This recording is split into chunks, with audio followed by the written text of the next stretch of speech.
and gentlemen, it's a great pleasure to talk with you today about an important part of life, and that is peacemaking, by which we mean helping in conflicts at work and in your private life, in your family, in your sports, etc. And in this lecture, I would like to address the following 5 points. What are we talking about when we say conflict at work and private life? Then, how do these conflicts escalate? And then, what is peacemaking in this context? We focus on how to be a peacemaker, both at work and in your private life. And then, what can we do to promote this peacemaking? Maybe it's a good idea to take a pencil and paper to take a few personal notes during the lecture, as I will ask you some questions to reflect upon.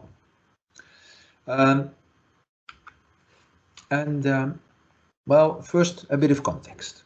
I'm working at the University of Leuven in Belgium. It's very close to Brussels. It's one of the older universities in Europe, founded in 1425. It's a large university with more than 55,000 students.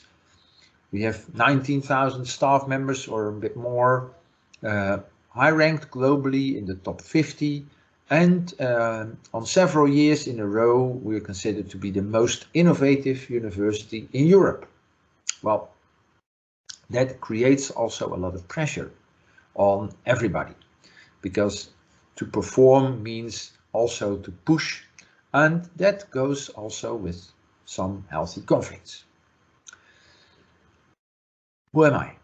I'm living now for 13 years in Belgium and in the Netherlands, being a professor in organizational psychology, and my specialization is conflict management, leadership and change, as well as team behaviors in organizations. More recently, also in families.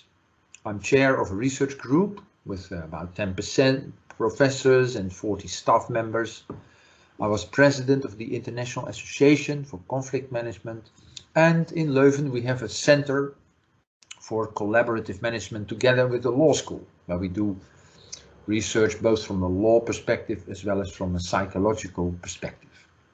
I like to combine this with also work in practice as a mediator and as a coach in particularly family business contexts. And in the family business, we see different systems come together. The family as a system, as well as the business as a system. And often there is a third system, and that is the money system, where the family sits together on shares. And in each of these different groups, you will see tensions. And there is a big need also of the topic of today, that is peacemaking.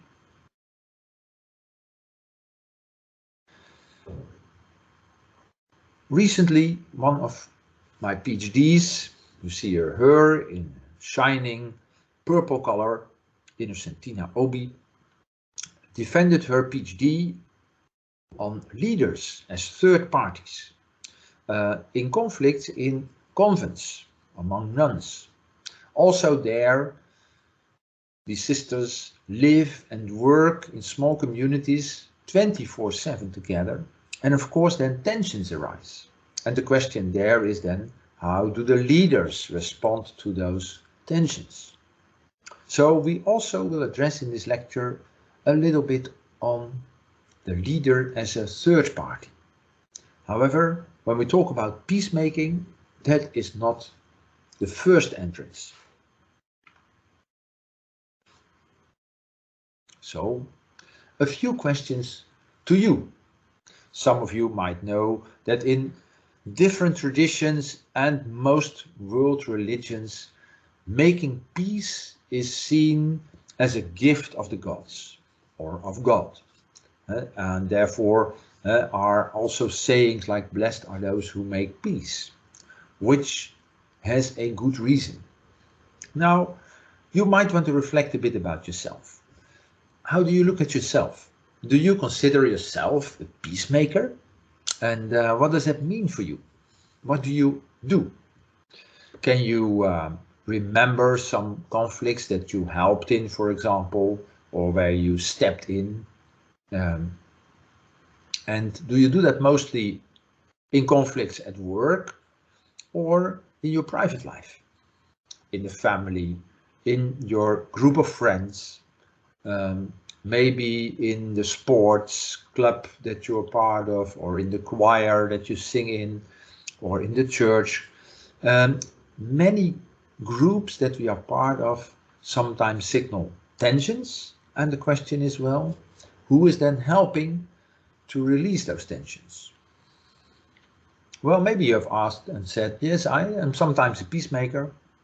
And then the next question is, how do you do that? And what helps you in being a peacemaker? As well as, what is your major challenge in peacemaking? Many people might say, well, I'm afraid to step in. I don't want to interfere in the private life of others. Or I don't want to take sides. Or become involved in the conflict that I at once find myself also to be part of it. And these are realistic challenges, as we sometimes see that goes wrong. So in this short lecture, we also address that. First, what is a conflict? Now, we have different levels of conflict, and it's good to differentiate between those levels. We might have intrapersonal conflict, a conflict within yourself. You might feel an obligation to help others and at the same time don't want to get involved. But also very simple intrapersonal conflicts might be, I have to go to work, but I really don't want to get out of my bed because I'm tired or I just am feeling lazy today. Those are intrapersonal conflicts. And they build up some stress. We might also use the intrapersonal conflict to point the finger to others. Then we get a conflict between others, between individuals. When your mother says you have to get out of your bed, you might get into conflict with her. Go to school, go to work. Your partner says you have to take up the dishes, and you say, I don't like it. I have an intrapersonal conflict. I feel some duty, but at the same time, you are pointing the finger at my weak spot. And then easily interpersonal conflicts can occur. These are daily frictions everybody experiences. It becomes a bit more complex when we are part of our group, the family, at work, our team, our sports team, where also conflicts, interpersonal conflicts, but also as a group might occur. And that is where we focus a little bit on today, that intra-group level tensions in a group. Of course, there are also conflicts between groups. Intergroups can be different teams, can be different groups, and also there some people might be needed to build a bridge between the two groups. And also there you can act as a peacemaker. So we have different levels where there might be tensions. Then, how do we define conflicts? Well, a very often used definition, particularly in the field of psychology and mediation, states that there is a conflict between two or more parties when at least one of the parties feels that the other party is opposing you or irritating you. That is a very easy conflictive definition. Many situations are then conflictive. Think for yourself, did I have a conflict this day? Well, I felt opposed. I was queuing for the counter in the supermarket. People were very slow there. I felt hindered in the traffic. You might also be irritated by some colleagues or some family members who don't do things you hoped for.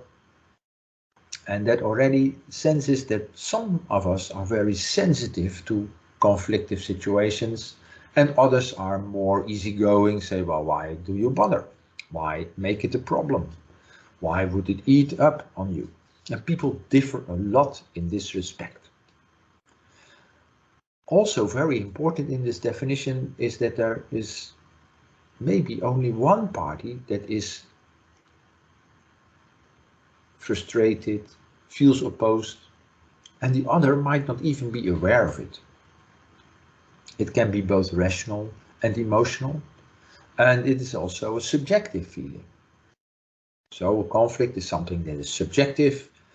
One party feels very frustrated about something another is doing, who might not even know of it. And then how we cope with that, how we respond to those frustrating experiences should be different from the experience itself, how we feel about it.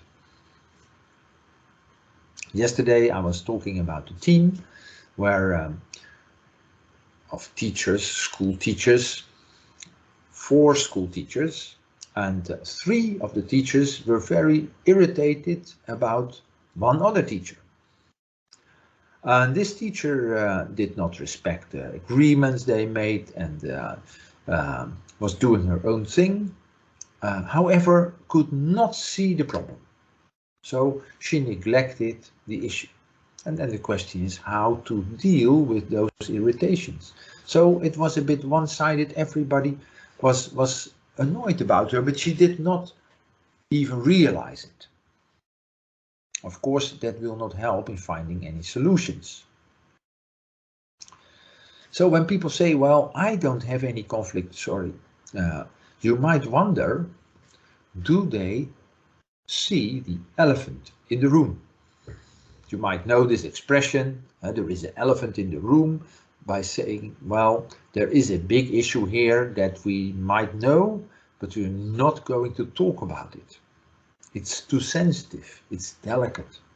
And the question then is, well, what happens with the elephant? When you not talk about the elephant typically grows. An elephant is hardly ever leaving the room when you are ignoring the elephant. Some people believe that.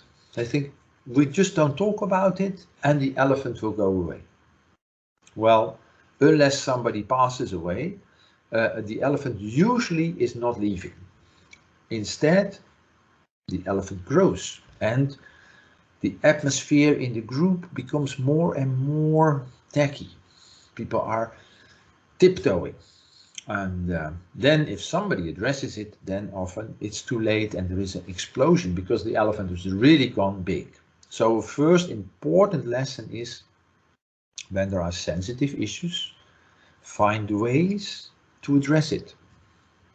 Again, a peacemaker in a team or in a group has the quality to address that, to say what's going on here, to take the elephant by the nose and do that in a friendly, gentle way, because if the elephant gets angry, you wake up a lot of energy in the room and you might not be able to control it. That is why we try to avoid it.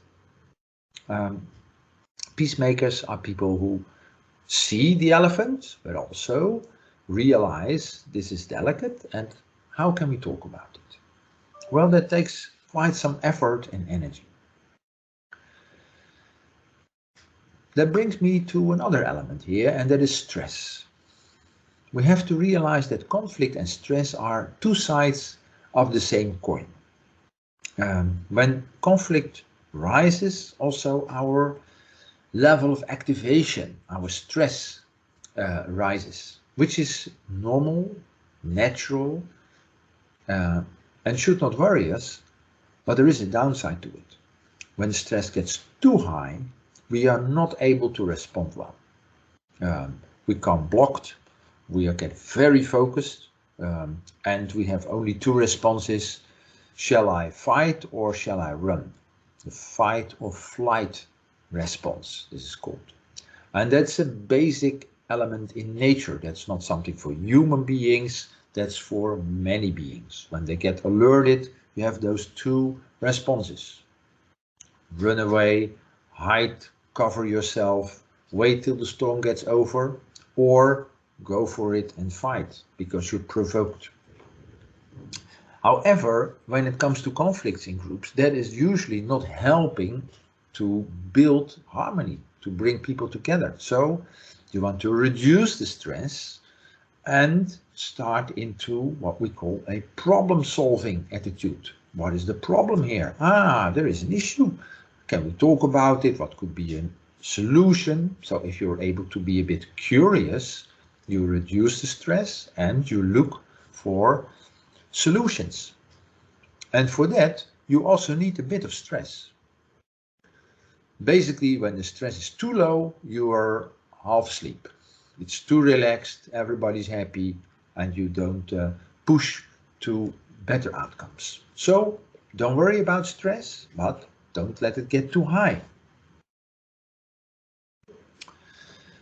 To summarize, conflict and stress are basically parts of normal life. It's essential to survive, to grow, to change, and we are capable of managing most of those conflicts.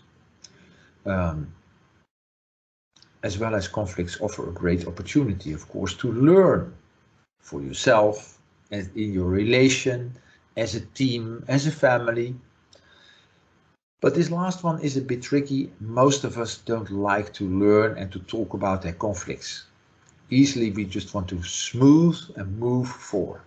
Also here, peacekeeping helps. So, a second question for you. When we talk about this elephant in the room, you might wonder, yeah, do I notice it? Some of us are very sensitive to tensions in the room. What's going on here? And well, you might want to think, what about me? Am I somebody who notices this when you're in a room and you can almost smell it in the air? Ooh, people don't like each other here, or what's going on? There is a tense atmosphere. You notice people don't look at one another. They are picky on one another. And surprisingly, you will find that others don't even notice. They are simply working on their laptop or they do other things. While you notice, wow, there is really tangible here. To be a peacemaker, of course, you have to sense, notice, observe that something is going on. And that's the first quality of peacemaking. Do you notice? And do you also notice that other people do not seem to notice? This is always a very funny part of groups. Some people don't notice because they're in their own head and thoughts. They are only interested for their own business, or they are actually busy with things outside of the room. Then if you notice this, do you feel a need to help? For example, when you see there is a big debate going on in your working team, or family members are arguing, what is your feeling about that? Do you feel a need to do anything, to help, to end the conflict? Or do you feel uncomfortable? Do you like to walk away? Say, well, this is awkward, embarrassing, maybe even, or just tiring or annoying. And then what and why would you want to do something? We can have very different motives to intervene. For example, you say, well, it is, I find it personally very inconvenient and we don't move along. So please stop this discussion so we can concentrate on our task. Task-oriented. It might also be that you want to intervene because you feel very uncomfortable. You get stressed, nervous, and then you want to clear the air so we can be more at ease. The harmony in the group is back. Those are quite different motives. It also might be that you just want to help because you feel sorry for the persons that are fighting. You say, why would they do this? It's not necessary. Let's try to be harmonious here. So please remember, we have different motives why to intervene. When I was a kid and my family came together, I had several uncles, and sometimes the tensions rose high. And one of my uncles, at those moments, you could see that he was uncomfortable about it. And then he would start acting. I will tell you later what he did. But you could notice that some people really felt, oh, this is not nice here. Oh, let's try to prevent. And others were just happily getting into an argument. So we differ also, and it might be that you are a person who says, no, I'm happy to be in a conflict. Something is alive here. And I'm happy to discuss with everybody. And then others want to smooth it down. So we differ also in this respect. The core of my question is, who are you and how do you relate to conflicts within groups? Keep those answers. Please take a few notes for yourself before we continue.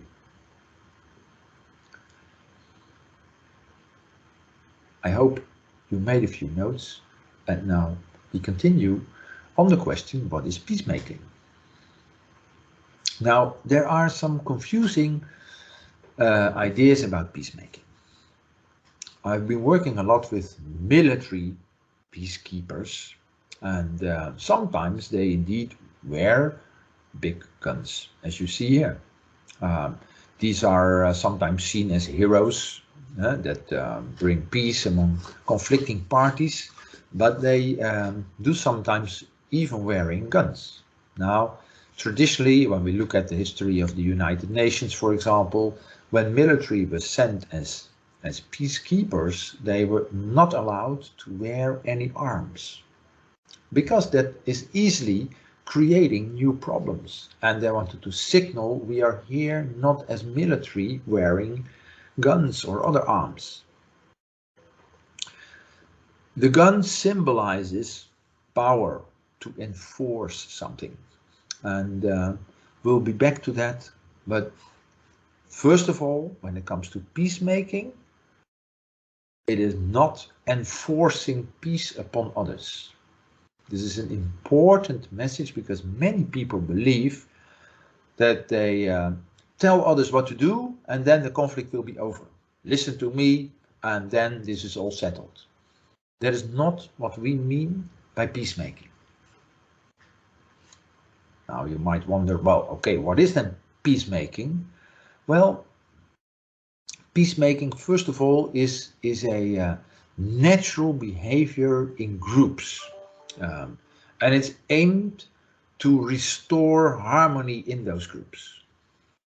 And that can be done at different ways. And so we call that also extra role behavior of any group member that can help in that respect. By helping one of the parties who is hurt, or both parties, to bring them together again, to make sure that they again are part of the group, and by doing that restore harmony. Here is in the picture, you see Frans de Waal. He is a very famous author studying primates, but not only primates, many species, many types of animals. And I would really encourage you to look at one of his videos, as is touched here, on a famous experiment among monkeys in a group where they can create tensions, conflicts among them by distributing rewards unequally. It's fantastic, you'll enjoy it, it's a great movie. So take a watch at that. Frans de Waal shows in all his studies among not only primates, also other animals, that this peacemaking is a natural behavior in groups. So it's a characteristic of group animals. Now you might say, I'm not a group animal. I really am very much in favor of my individuality.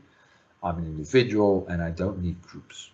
Well, that's good to remember. However, most of us need groups and are part of groups.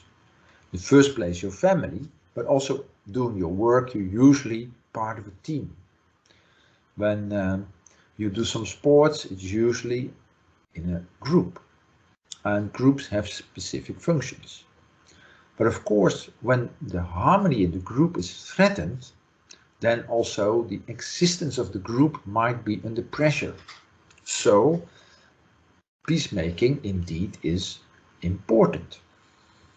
How do we look at peacemaking? First of all, we define it. Some recent research we have developed this definition as peacemaking behaviors are voluntary actions. Nobody can tell you, you have to be the peacemaker here. And then it's no longer peacemaking. It's a voluntary behavior by what we call a multi-partial third party. What do we mean by that? Is that the third party in the team, if it's you, and you notice two of your team members, for example, are arguing, or in your family, you have your parents argue, you are multi-partial. You don't want to be siding for your father or for your mother. You are connected to both. You want to support both of them. And you don't have the formal authority to intervene, but you feel I should maybe help. And therefore you offer help. And that help, that can be in two ways. You can do it solicited. That means your mother asks, please can you help me because I have this horrible fight with your father. That's a solicited. Or it's unsolicited. You see at the dinner table that they get into an argument and you think, well, I need to do something here. And there is a strong appeal going from people quarreling to their peers in conflict. And by peers we mean everybody in the group. Now you might say my parents are not my peers, but they are part of the family.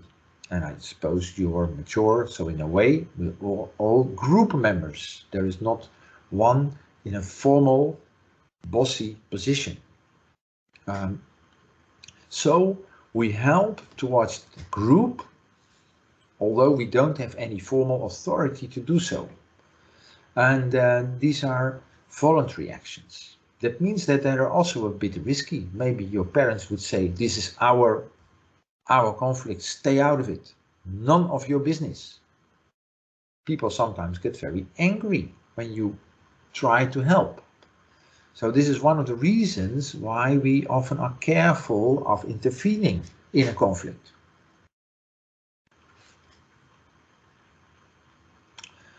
Why is it nevertheless very important? Well, conflict is stressful, not only for the two persons, but also for the others that are member of the group. We see that in the family, when you are as children watching the parents fight, that's threatening. But also when you're at a nice dinner and two of the family members are into a quarrel, that can be annoying. And you're not there to watch conflicts among others. In your work group, you don't want to, you want to make results, you want to progress. But if then your team members are getting into a conflict, it is even a threat for the group. You don't get the results you would really like to see. And therefore, restoring that harmony is essential for survival as a group. So it is a natural behavior trying to restore harmony.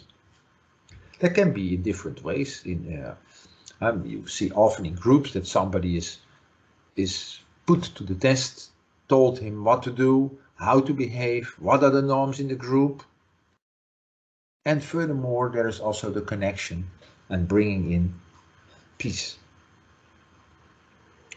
So,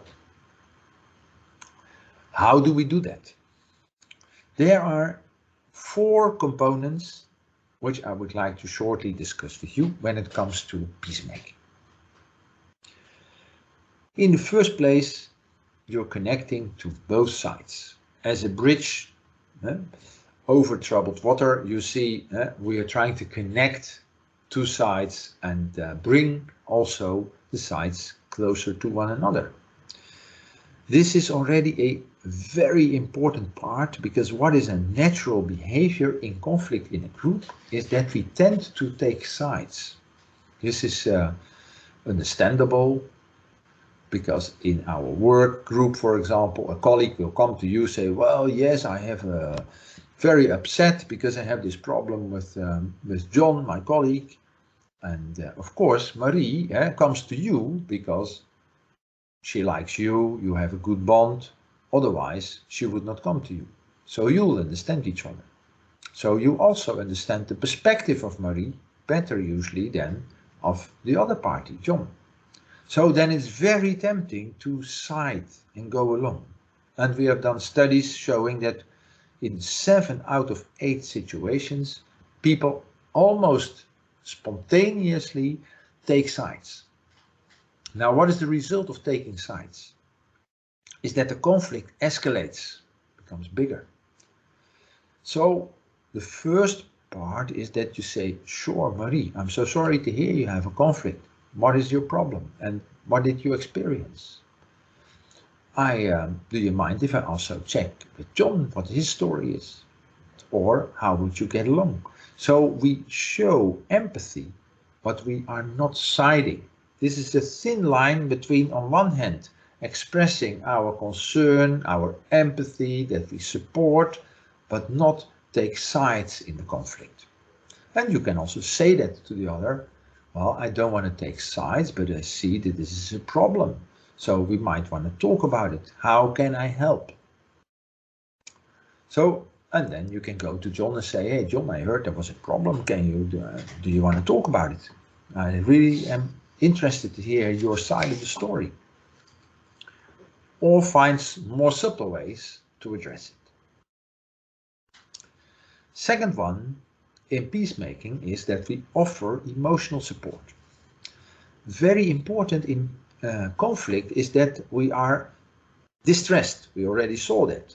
We are distressed because of the threat to our situation, to the relation with the other, to our image and reputation. Others might be watching us, becoming angry, etc.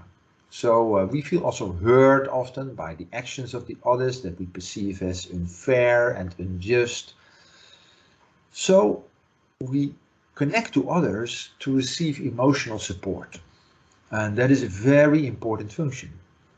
Again, please keep in mind that offering emotional support does not mean that we are siding. We can perfectly give support to 2 parties in a conflict.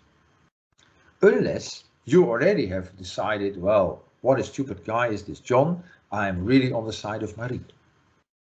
However, this might escalate, in fact, the conflict. First of all, offering emotional support gives the opportunity to release a bit of the stress. And when the stress goes down, people also, when they can cry out, when they feel, okay, it's not that bad, then you might come to the point and say, well, what do you want to do about it? Do you need my help? And then often people say, no, I was happy to talk to you and I know what to do, and etc. And they move on, because we also want to be autonomous. We want to stay on our own feet. We don't want often other people to take over, but we do want support, emotional support, and maybe also practical support. Which brings us to the third part, and that is, of course, finding solutions together. They can be taking very different forms. Here you see one little boy reconnecting the other 2. The charm of little children is that they can fight violently, reconcile, and then it's over. Tears are shed, handshake is made, and we continue with the play.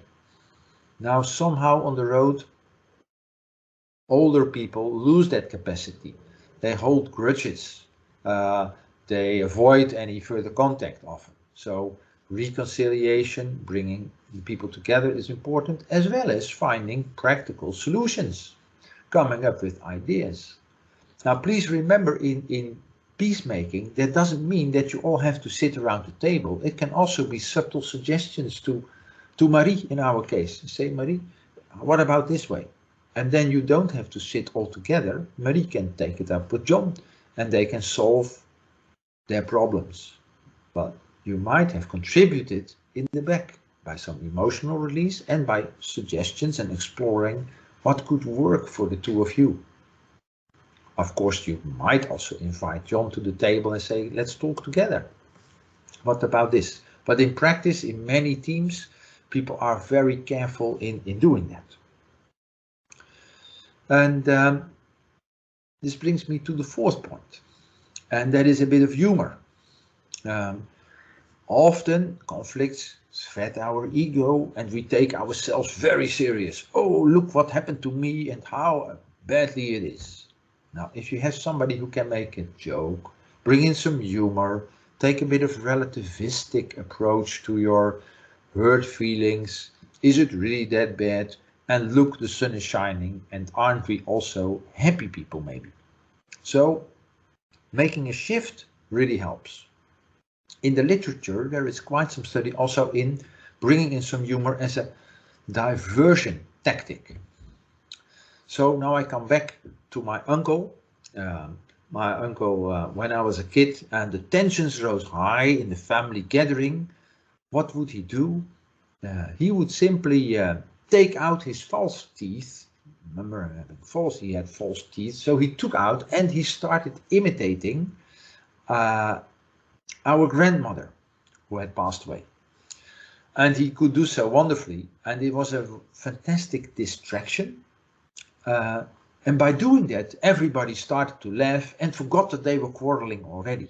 So the theme simply shifted because he sensed very well, this is just a quarrel. The people get a bit drunk maybe. They take themselves too serious. We have to change the subject here. He enlightened it. He brought in the deceased grandma and in his funny way. Of course, his wife felt less happy about it because she felt embarrassed. She thought, oh no, there he goes again with his false teeth, etc. But the rest of the family would be very happy. He used this little diversion tactic. Very successful manager told me, well, when I was a kid, I had two bigger brothers, and when they got in a fight, I always felt it was scary when they were fighting. So, you know, for example, we were then at the side of the pool in the garden, and when they were fighting, I simply dropped into the pool. And then they were so distracted because I couldn't swim. So they had to really jump in and rescue me. The fight was immediately over. So we have those kind of diversion tactics, and in fact, those are good peacemaking actions. Particularly when we feel, well, this is not a very big thing. We should not put our energy into this issue too much. Let's change the subject, let's change the scene, and let's change also the actors who are getting the attention. So that can be very effective in some situations and also as a release factor. After that, you might say, hey, was this really serious? Should you talk about it? And then people might say, well, no, forget about it. It was not that important. And you have saved the day. You have saved the party. And you have moved on in your team discussion, maybe. So, I'm coming back to my question about leaders. Can they practice peacemaking? The simple answer is yes and no.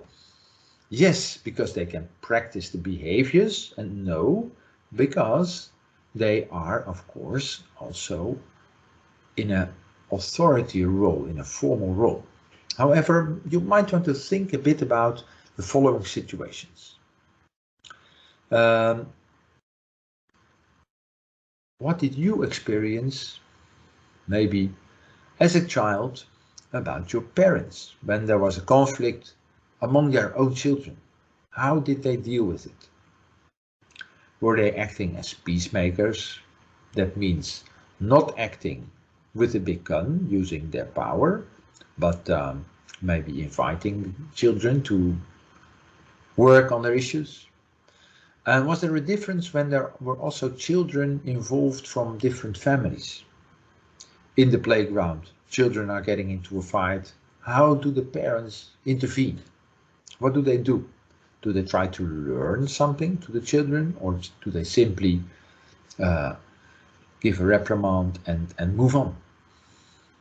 The second role models that we see, of course, are teachers. And a very important part at school is, of course, how do teachers address conflicts among pupils? Do they notice it? What do they do? Do they just want to bring in order? And how is age influencing here with growing age up to the university levels? Of course, we have different ideas of how capable are people handling tensions, conflicts among each other. What about trainers of sports teams?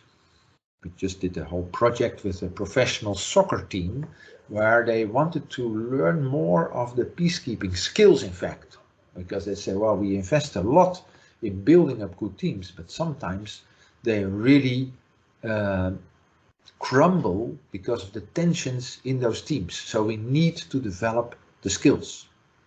Interestingly, there was a women's team and there was a men's team, very different ways of how they were dealing with their conflicts. And maybe not so surprising, the men were more directly, more openly on those issues, whereas the women were more covered and behind the back talking about the conflicts.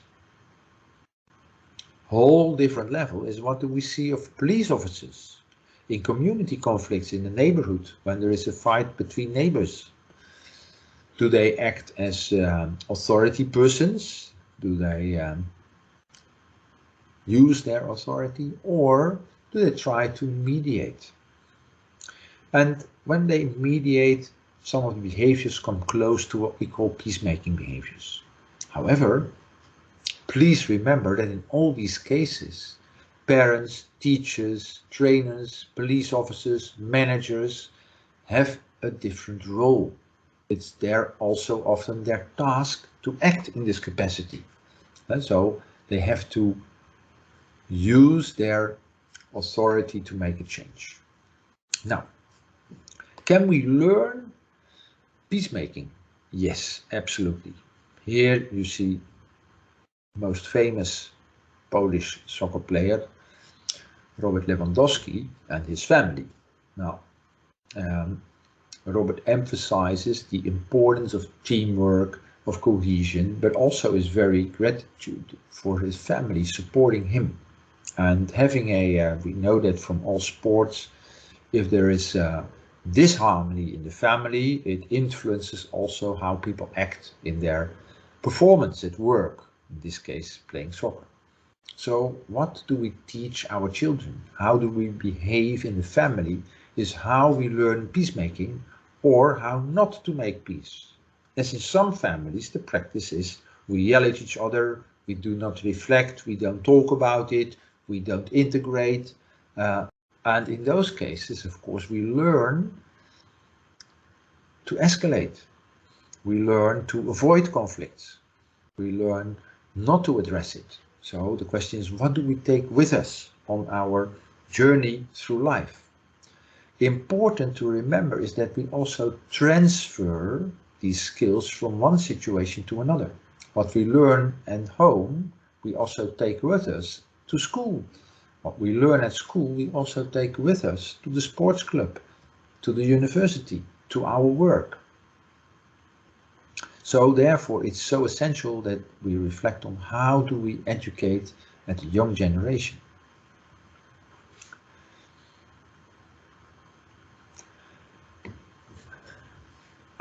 Before we continue on learning, a few things which are important to realize as well. Why and when would we do it? Peacemaking. Maybe the most important factor in why would we take the effort in doing it is that we feel that we need each other. That is what we call interdependence.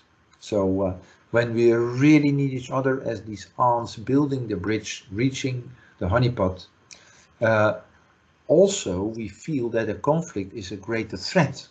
If we are a part of a group, that is basically loose end, where we are not strongly connected, there is a much higher tendency to avoid interfering. Why would you intervene in a conflict of two colleagues if you don't are needing them, if you're not interdependent on them? Then you think, well, if they have a fight, please go ahead, I'm out of it. I go and have a coffee, you can do your own thing.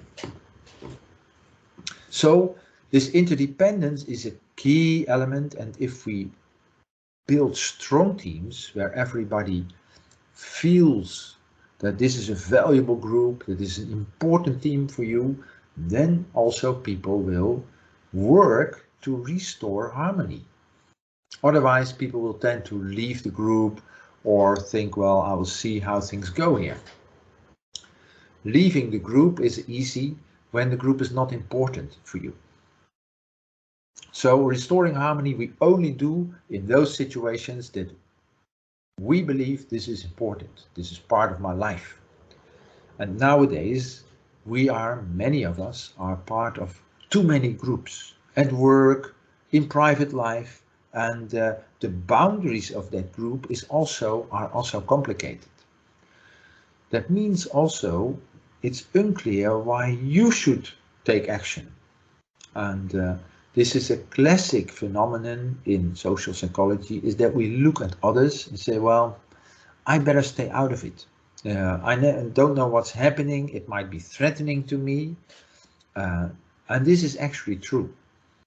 So when third parties intervene in a conflict, you might have the risk that the two conflicting parties at once turn against you. Say, why do you interfere in our business? This is our conflict. It is like the two parents. When you say, mom and dad, okay, can you behave differently? You might be at risk that you take the smack. So, and there are actually cases where people try to intervene in a violent, escalated conflict, and they indeed got badly hurt because the aggression then turns to you. So acting as a third party is a bit risky sometimes, also psychologically. So we do it only when there is a strong need, when we believe this is important. These people need our help and I need them. This is an important group for me. So that's the first part, what we call interdependence. The second part is, what's the leader in the group? Is there a leader? Is this leader also a servant leader? Now, we have done many studies in looking at the role of leadership in third-party behavior, also in teams. You remember maybe at the start, we had these nuns in their convents, these female leaders, and we also study their leaders. Now, leaders themselves can of course be helpful and act as a third party. More importantly is that servant leaders are creating an atmosphere in a group where it is stimulated to help each other. Servants meaning also helping one another, of course, helping the team, paying attention to each need, noticing that others are maybe unhappy, and a major source of that can be conflict. So in our studies we see that leaders who have a servant attitude and show servant leadership, the amount of conflicts in the first place in the group is reduced. There is less conflict. So that's the first level. And if there is a conflict, we see that these leaders also promote third-party behavior. They give the good example and they encourage others. Coming back to this leader, what really doesn't help is when leaders start to intervene authoritarian. When they tell, listen, you do this, you do that. Most often it means that they do take sides in their decision, because they decide you are right and you are wrong. and that gives a grudge. But it also doesn't help learning people to solve their own problems. Children don't learn when parents act that way. They only learn that others will solve the problems that they create. Also at work, we often see that people look at the leader saying, well, there is a conflict, you are here and you are paid to solve it. Now, good leaders don't do it. That sounds like a paradox, but good leaders talk to the individuals, say, well, showing empathy, I see this as a problem, work on it together, and report to me. That's a very different way of dealing with the conflict than making a decision for them, solving the problem for them. And in quite different series of studies, we show that leaders that encourage people in the team to solve their own problems, and when they monitor also if they do so, that contributes to better teams. That makes sense. People feel more empowered. They feel that they are responsible, that they have to take care of one another, and that they have to take care also of their problems. That in turn helps also in a team, people taking responsibility for the team as a whole.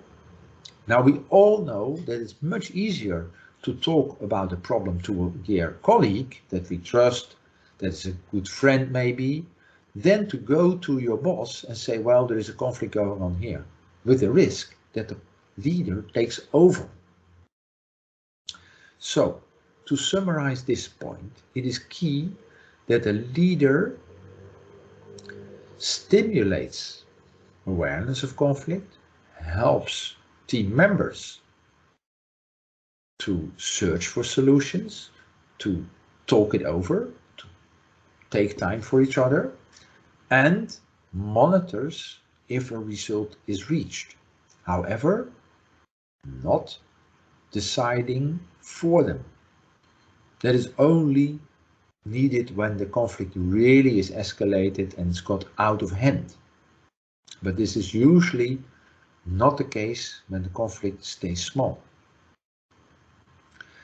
In our studies, we have seen that when a leader intervenes and is directive, makes the decision, the stress of the conflicting parties goes up.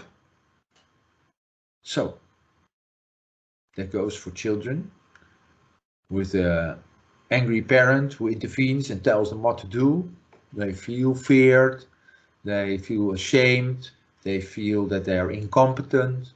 However, when the parent is friendly and clear and asking them to work on their conflict and to reconcile, and when they manage to do so, and then they are appreciated, it builds up confidence and also competence.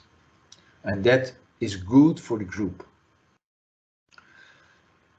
Many leaders in this respect lack patience.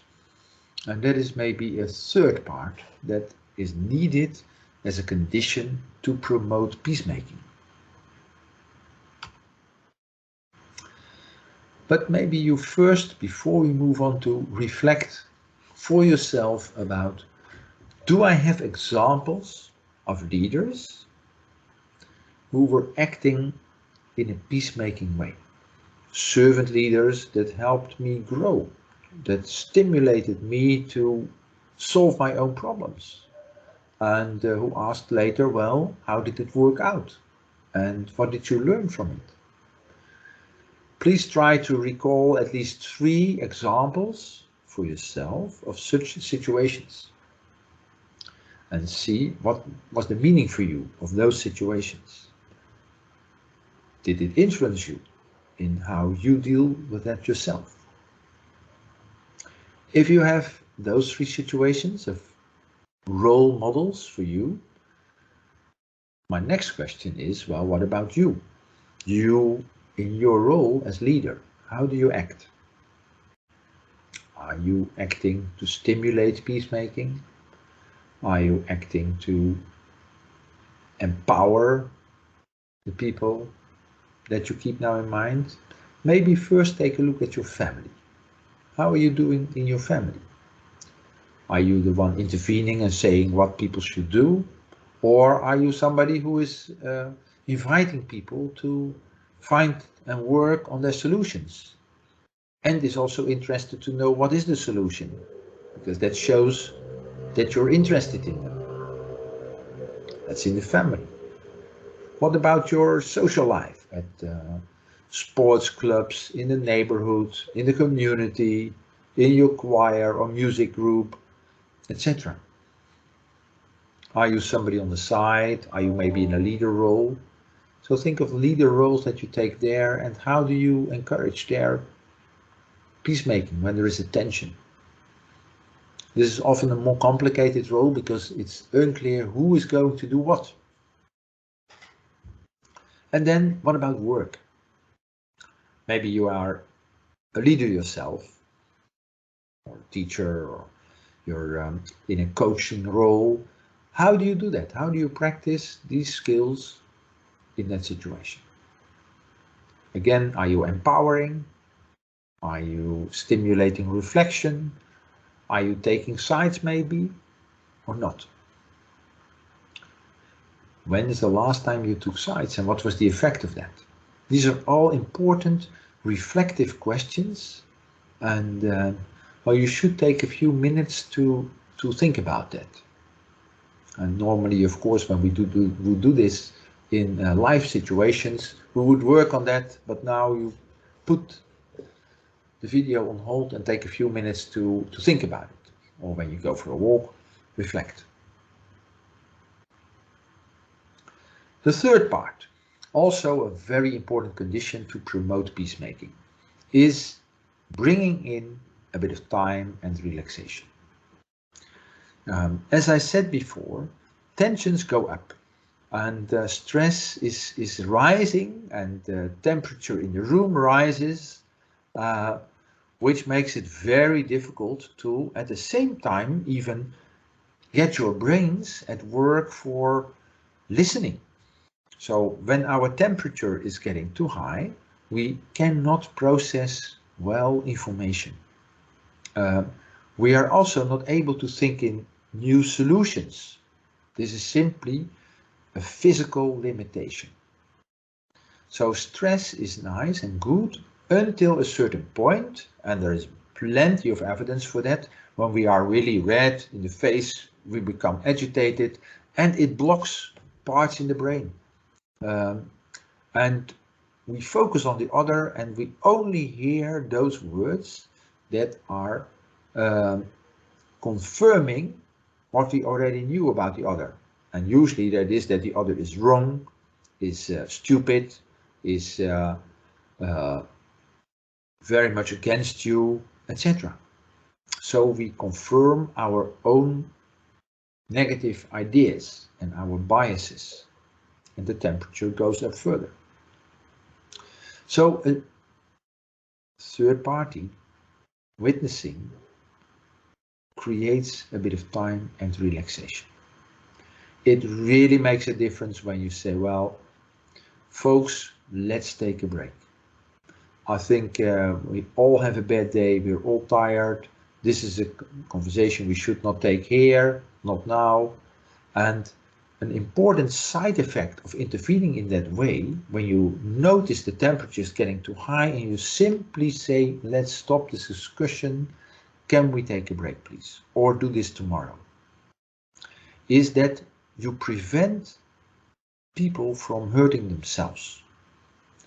One of the trickiest things in conflict, particularly in a group, is that people, when they are getting heating up, that they start to shout, to say things ugly, to sometimes simply say stupid things also.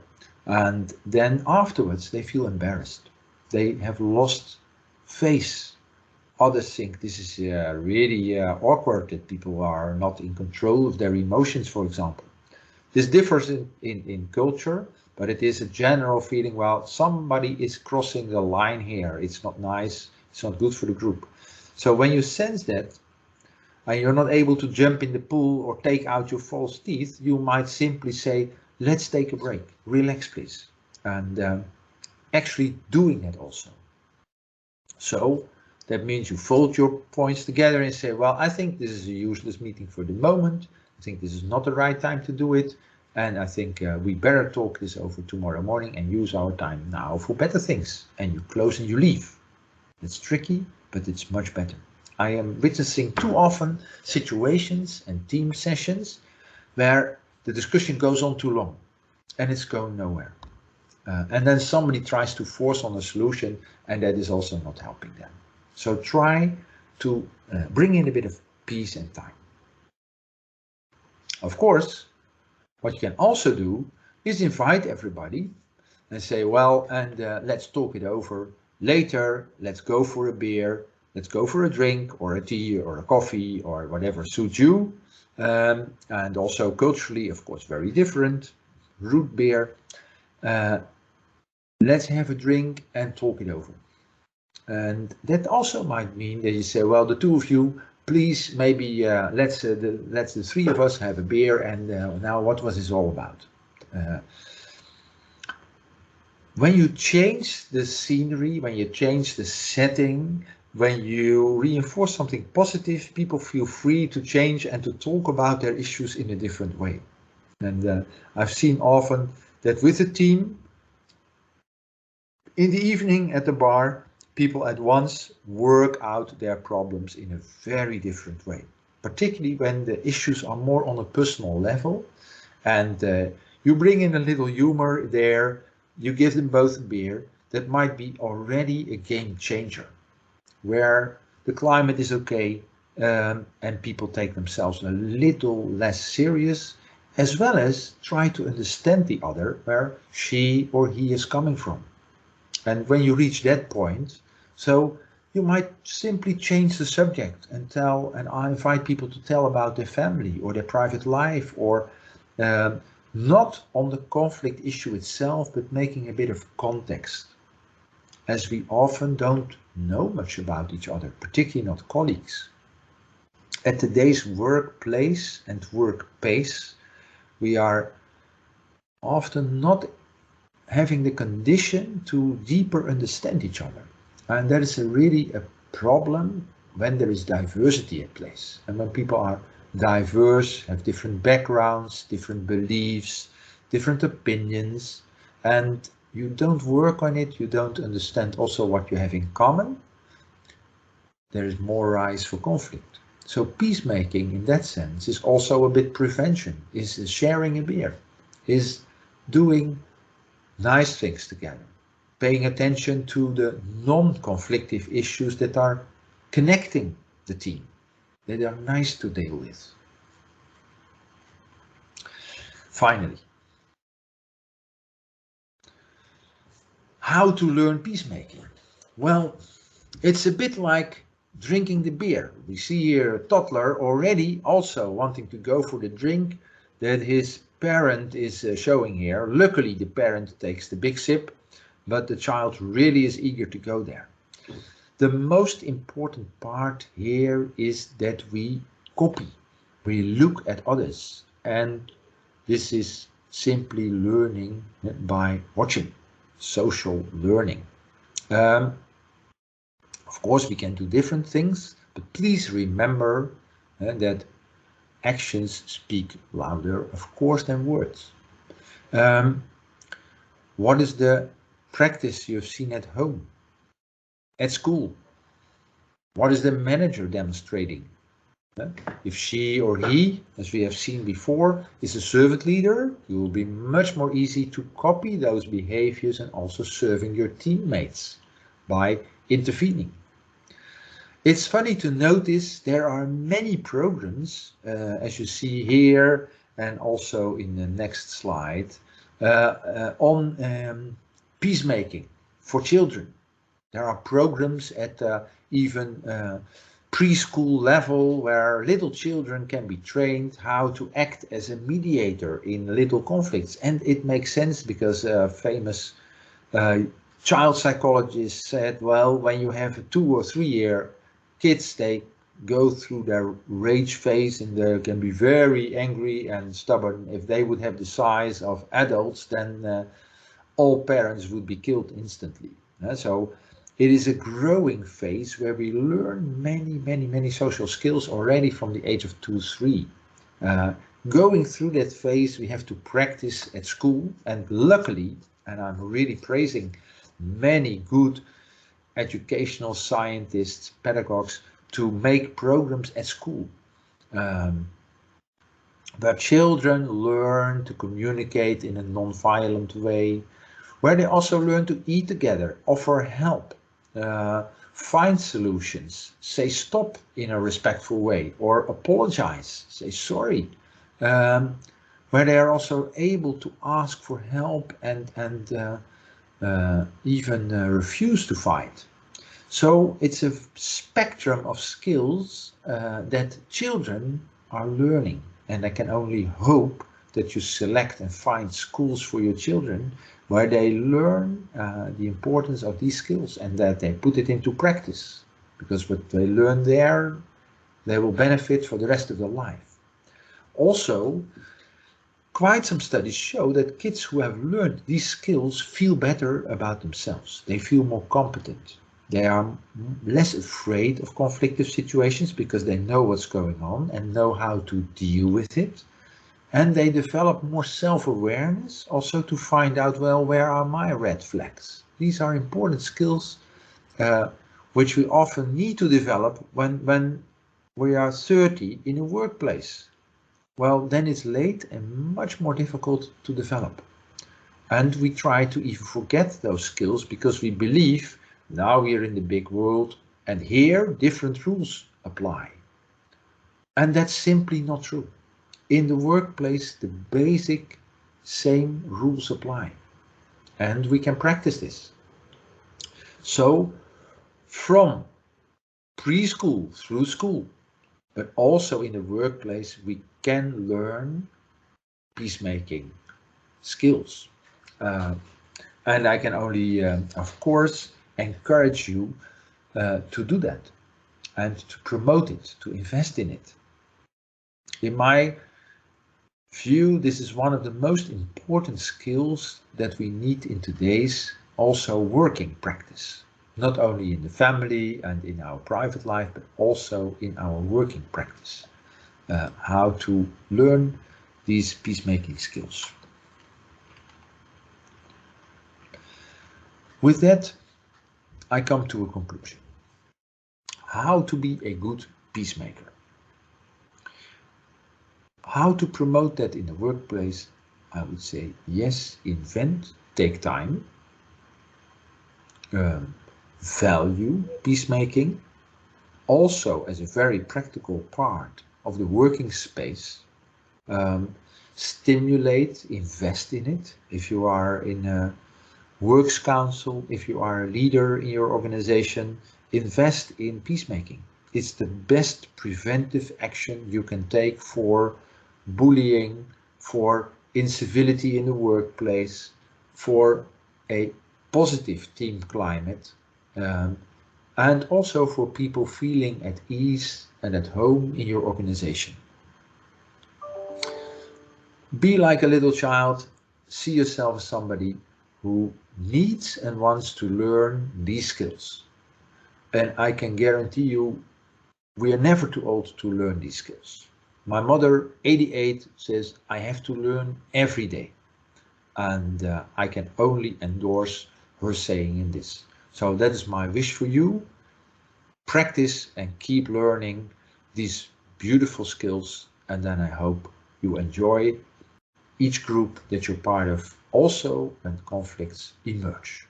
Ladies and gentlemen, to conclude, how to learn peacemaking at work. In the first place, we have discussed that you should sense conflicts in an early stage. So train your senses that you notice something is in the room. Think of this elephant. Is there an elephant here? Look for the signs of people that might not want to communicate with each other, don't look at each other properly, don't listen to each other properly. These are small signs for conflicts in the room. And then You might want to reflect on your own emotions as well. Think, what does it mean for me?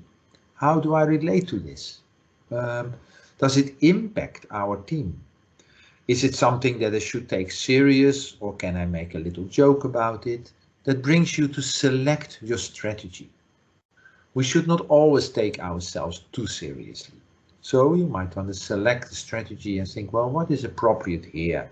Should I go for a light version? Should I take this serious? Should I address it here? Or is it something of the mood that we better talk over next time?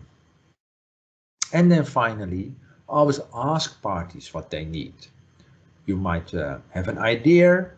You talk to one of your colleagues and say, what do you need?